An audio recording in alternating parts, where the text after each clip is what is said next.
हम अभी 5th unit पढ़ रहे थे जिसमें फर्स्ट ए और बी तो हमने पढ़ ली थी कि अचर और फलनों के विलोपन के द्वारा हम हल कैसे फाइंड करते हैं। अब हमारा नेक्स्ट टॉपिक है फर्स्ट सी, लैग्रांज रैखिक समीकरण का हल, solution of Lagrange linear equations. देखिए यहाँ जो आप इक्वेशन पढ़ोगे उसी तरीके से पढ़ोगे जिस तरीके से आपने यूनिट 3 में जो 5th चैप्टर पढ़ा था अवकल समीकरण में, dx over dy over dz over dx over p dy over q dz over r।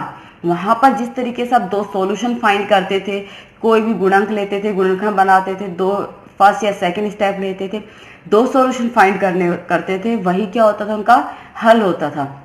यहाँ पर भी आप सेम वही पढ़ोगे, ठीक है, उसी तरीके से लेकर सॉल्व करोगे इक्वेशन को, कोई चीज नहीं है। अगर आपको वहां पे अच्छे से समझ में आ गया है तो यहाँ के क्वेश्चंस आप इजीली सॉल्व कर लोगे।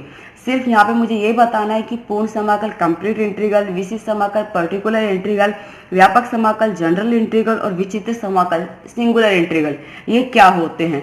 ठीक है, तो देखिए लैग्रांज समीकरण का हल, जो लैग्रांज रैखिक समीकरण P, स्मॉल p है ये, plus Q is equal to R, समीकरण phi function of u v is equal to 0 से शेष फलन फाई का विलोपन कर प्राप्त किया जाता है, जहाँ पी क्यू आर चरों एक्स वाई जेड के फलन और फाई एक श्रेष्ठ फलन है।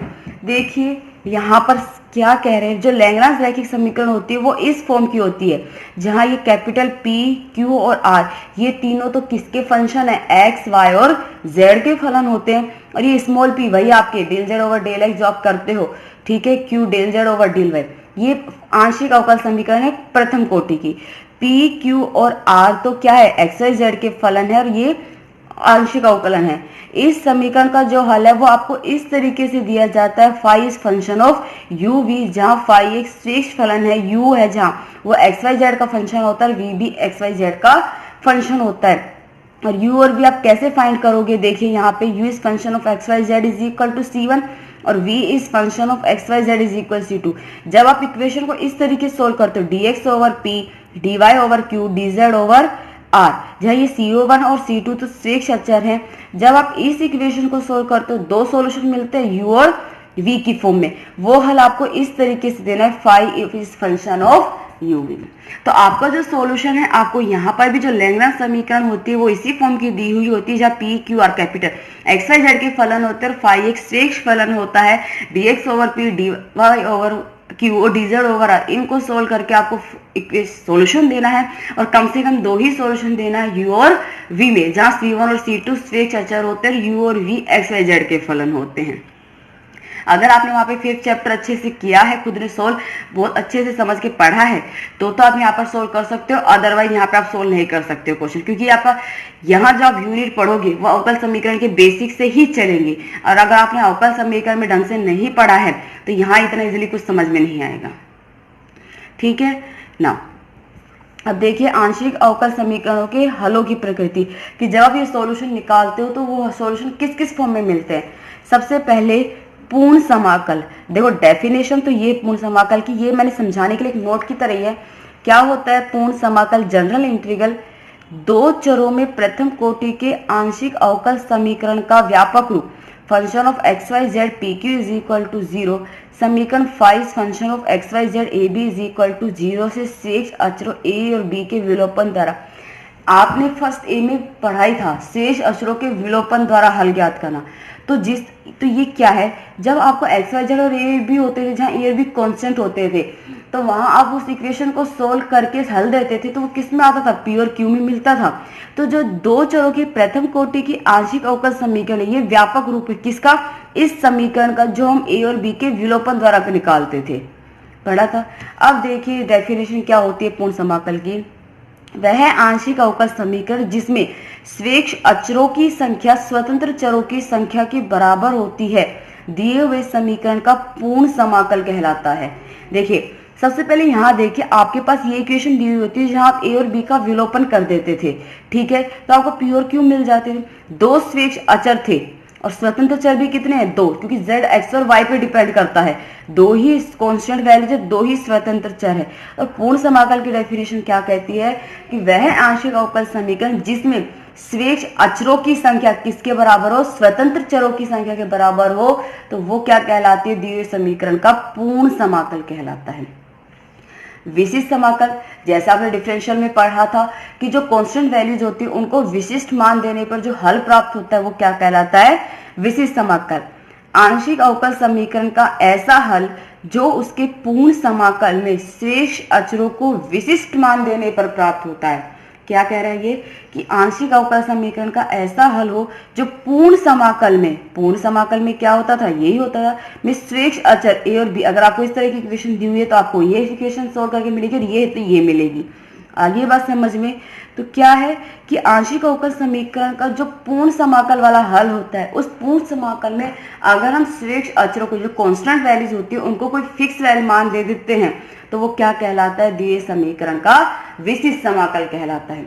और ये मैं आप लोगों को डिफरेंशियल इक्वेशन में अवकल समीकरण में पढ़ा चुकी हूँ, इसलिए ज्यादा डीपली डिफाइन नहीं कर रही हूँ।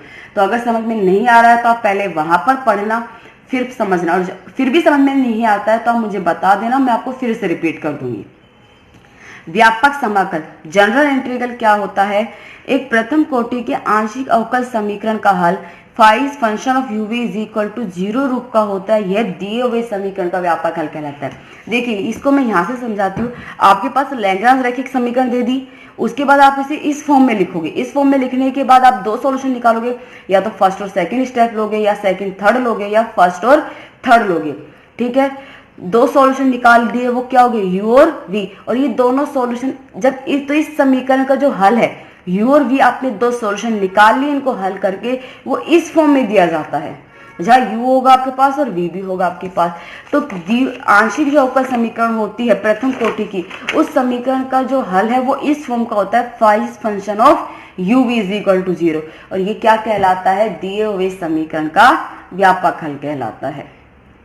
ठीक है, नेक्स्ट है विचित्र समाकल कि आंशिक अवकल समीकरण का ऐसा हल जिसके पूर्ण समाकल में शेष अचरों को विशिष्ट मान देने में प्राप्त नहीं होता। यानी किसी भी आंशिक अवकल समीकरण का जो आपने पूर्ण समाकल निकाला है उसमें कांस्टेंट वैल्यूज को कोई फिक्स मान नहीं दे पा रहे हैं, तो क्या कहलाता है, उस आंशिक अवकल समीकरण का विचित्र समाकल कहलाता है। तो ये होती है सॉल्यूशंस के नेचर्स।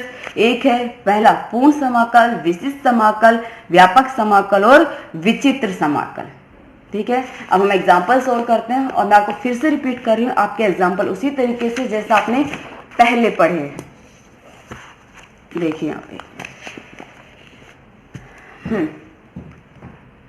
हल कीजिए y square z over x p plus z x q is equal to y square. ये समीकरण लैग्रांज रैखिक समीकरण की दी हुई, यानी इस फॉर्म की है जहाँ पी तो क्या है y square z over x, q क्या है आपका जेड एक्स और आर है वाई स्क्वायर। बनाइए इसकी form dx over p dy over q dz over r। ये x ऊपर चला गया तो आपको ये इक्वेशन मिल गई, इक्वेशन नंबर फर्स्ट। अब इस समीकरण एक के मैं प्रथम दो पदों को ले रही हूँ, एक x dx over y square z is equal to dy over zx। देखिए z से z तो कैंसिल आउट, तो ये इक्वेशन क्या बची आपकी x dx upon y square is equal to dy over x। Cross multiply कीजिए तो ये तो एक्स स्क्वायर डी एक्स और ये हो गया y square d y. Y square d y को इधर ले आइए तो x square d x minus y square d y is equal to 0। इसका समाकलन जब आप करोगे तो ये क्या हो गया x cube upon 3 y square का वाई क्यूब अपॉन 3 C1 एक आर स्वेच्छ अचर है, आर्बिट्रेरी कांस्टेंट है, तो ये क्या हो गया C1 अपॉन 3 कैंसिल आउट, तो x cube minus y cube is equal to C1। ये देखिए ये एक्स वाई का ही फंक्शन है, आपको जेड में भी आराम से मिल सकते हैं, तो ये तो हो गया आपका u। दूसरे हमें दो सॉल्यूशन निकालने होते हैं कम से कम, और ये मैं आपको पहले ही बता चुकी हूँ सॉल्यूशन दो से ज्यादा भी मिल सकते हैं, लेकिन हमें तो सिर्फ कम से कम दो सॉल्यूशन देने होते हैं। तो दो सॉल्यूशन के दूसरे सॉल्यूशन के लिए मैं क्या कर रही हूँ, समीकरण एक के फर्स्ट और थर्ड स्टेप को लेकर सोल्व कर रही हूँ। आप सेकंड और थर्ड को लेकर सोल्व नहीं कर पाओगे क्योंकि यहाँ पर एक्स और वाई में कोई फॉर्म नहीं बन पाएगी, एक्स रहेगा। फर्स्ट और थर्ड को लीजिए, जब आप फर्स्ट और थर्ड स्टेप लोगे तो जो क्या है x d x over y square z is equal to d z over y square. Y square से वाई स्क्वायर कैंसिल आउट, ये आपको मिल गया x d x z over z is equal to d z over 1।